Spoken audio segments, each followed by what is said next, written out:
السلام علیکم ورحمۃ اللہ وبرکاتہ۔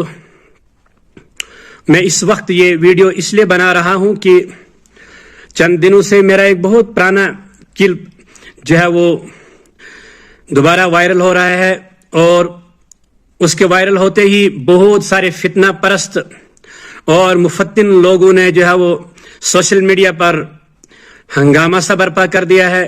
میں نے کہا میں اس ویڈیو پر تھوڑی سی جو ہے وہ اپنی کچھ رائے ظاہر کروں۔ سب سے پہلے یہ آڈیو جو ہے جو وائرل ہوئی تھی 2 سال پہلے، 2-2.5 سال پہلے تقریباً، ناصر فردوس عرف سنی ٹائیگر نام کے ایک شخص ہیں، ان کے ساتھ میری جو ہے وہ ایک کال ریکارڈنگ ہوئی تھی، اور انہوں نے جو کال ریکارڈنگ کی ہے بالکل میری اجازت سے کی ہے۔ مجھے پہلے انہوں نے پوچھا ہے، اور پھر جو ہے فون کر کے دوران بھی مجھے انہوں نے دوبارہ پوچھا کہ میں اس کو وائرل کر سکتا ہوں کہ نہیں۔ بالکل باضابطہ وہ میری اجازت سے ہوئی۔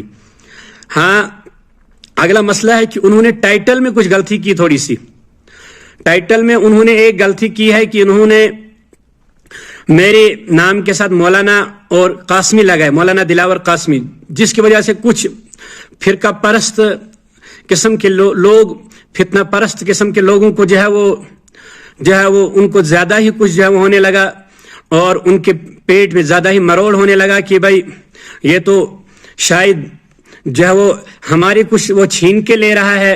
لہذا میں نے فوراً اسی وقت 2-2.5 سال پہلے کی بات ہے، میں نے اسی وقت جو ہے وہ صبح، جب مجھے ساتھی نے صبح یہ رات 11 بجے، رمضان المبارک تھا ان دنوں میں، رات 11 بجے کے قریب یہ تراویح پڑھنے کے بعد یہ ویڈیو جو ہے وہ یہ آڈیو ریکارڈ ہوئی، اور پھر انہوں نے صبح ڈالی۔ جب صبح انہوں نے یہ ڈالی تو سوشل میڈیا پر آتے ہی، یہاں شام کو ہی ڈال دی تھی، مجھے یہ پتہ نہیں، البتہ صبح مجھے ساتھی ایک نے بھیجا، کہا یہ اس طرح سے۔ میں نے فوراً جو ہے وہ ناصر فردوس بھائی جو عرف سنی ٹائیگر، ان کو فوراً سے میں نے یہ بتایا کہ آپ نے ایک غلطی کی ہے، آپ نے جو ہے مولانا دلاور قاسمی لکھا ہے، حالانکہ میں جموں سے آگے گیا ہی نہیں ہوں، مجھے دارالعلوم دیوبند کا کوئی پتہ نہیں ہے وہ کہاں ہے کیا ہے، نہ میں دیوبند کے اندر کبھی گیا ہوں، نہ میں وہاں سے فارغ ہوں۔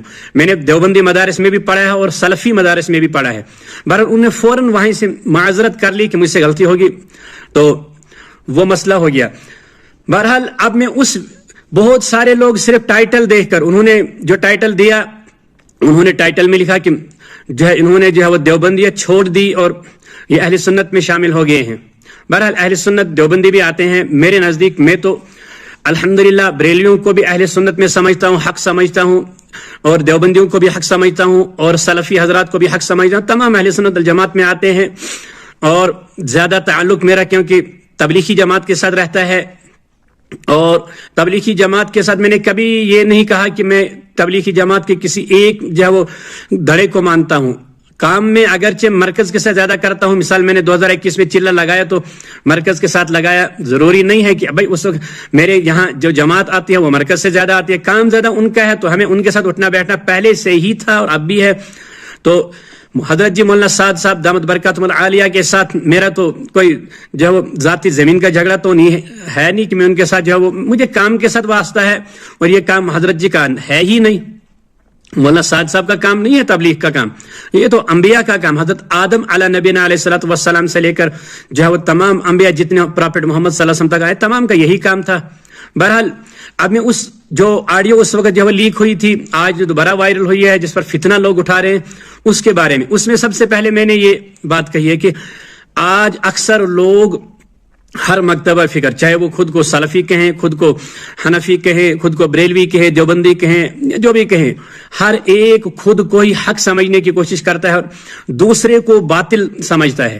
یہ سب سے بڑا اس وقت ہمارا المیہ ہے، اس وقت ہم دوسرے کو ایکسپٹ کرنے کے لیے تیار ہی نہیں ہے۔ فوراً جو ہے وہ کبھی مجھے سادیانی کہہ کر پکارا جاتا ہے، کبھی مرزائی کہہ کر پکارا جاتا ہے، کبھی کہتے تو جو ہے وہ مرزا، اس کا جو ہے علی جو ہے وہ محمد علی مرزا اس کا فالوور ہے، پتہ نہیں وہ ہے تو ہمارے کشمیر کا علی مرزا ہے، تو بڑے کیا کیا لوگ فتوے دیتے ہیں، مجھے اس سے کوئی لینا دینا نہیں ہے۔ بہرحال ہمارا یہ المیہ ہے کہ ہم اس وقت صرف خود کو ہی حق سمجھتے ہیں، دوسرے کو باطل۔ یہ ہمارا حال ہو چکا ہے. اور بار اس وقت بھی میں نے کہا, اب بھی کہتا ہوں, یہ ہے, یہی سب سے بڑا المیہ ہے اس امت کا. اس وقت جو ہے وہ تفرقہ بازی فتنوں میں امت پڑی ہوئی ہے, اپنے خولوں میں بند ہے, مقید ہے, باہر نکلنا نہیں چاہ رہی. مطالعہ اگر مطالعہ کوئی کرنا چاہے, کوشش کرے تو یکدم سے اس کو تھوڑا سا انسان اپنے ذہن کو وسیع کرنے کی کوشش کرے. مثال, اگر میں دیوبندی ہوں تو بس میں تھانوی صاحب کی تفسیر پڑھوں, میں مولانا احمد رضا خان صاحب کی رحمۃ اللہ ان کی تفسیر نہ پڑھوں, میں ڈاکٹر اسرار صاحب کی نہ پڑھوں, میں مولانا مودودی علیہ رحمہ کی تفسیر نہ پڑھوں. کیوں؟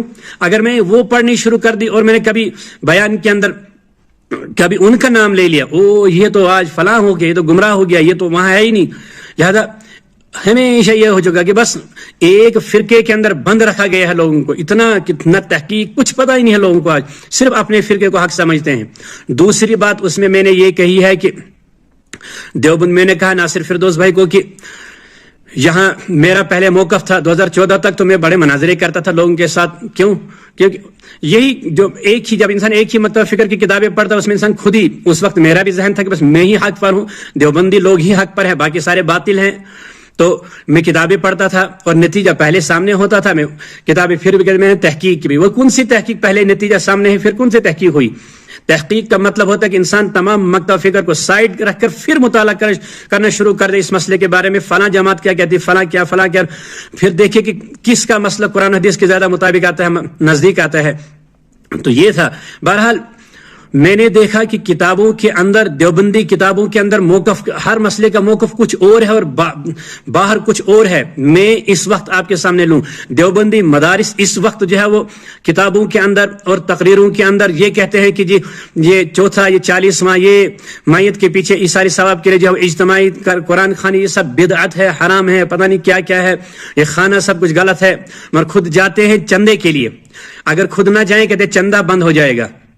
خود جاتے ہیں, قول و فعل میں تضاد خود ہے, اور پھر فتنہ پرست لوگ پھر دوسروں کو کہتے ہیں, فتویٰ دوسروں کو, گمراہی کا فتویٰ دوسروں کو لگاتے ہیں, خود اپنے گریبان کے اندر نہیں جھانکتے کہ ہم کیا کر رہے ہیں. دیوبندی مدارس کے اندر پڑھنے والا بچہ جو ہے وہ انہی زکوٰۃ کے پیسوں سے پلتا ہے, انہی سے پلتا ہے, پھر ادھر سے نکلنے کے بعد فتوے دوسروں کو لگاتے ہیں چھوٹے چھوٹے. جی فلاں سادیانی ہو گیا, فلاں قادیانی ہو گیا, فلاں مرزائی ہو گیا, فلاں بریلوی ہو گیا, فلانی غیر مقلد بن گیا. یہ کیا ہے سب؟ ہوا سماکم المسلمین, اللہ نے ہمارا نام مسلمان رکھا ہے, دیوبندی بریلوی نام نہیں رکھا ہے. یہ تو اپنی ذاتی شناخت تھی تمہاری, ہاں میں فلاں مدرسے سے پڑھ کر آیا ہوں. اب اس مدرسے دنیا میں ہم آئے تھے, دعوت کا کام تھا, اسلام کا پرچار کرنا, اسلام کی دعوت لوگوں کو دینا. اس مدرسے کی, جس مدرسے میں تم پڑھ کر آئے ہو تو اس مدرسے کا تم پرچار کرتے ہو, بس وہی. یہ کون سا مسئلہ ہو گیا؟ کوئی دیوبندی مدرسے پڑھ کر آئے, بس وہ دیوبند کو حق سمجھتا ہے. اور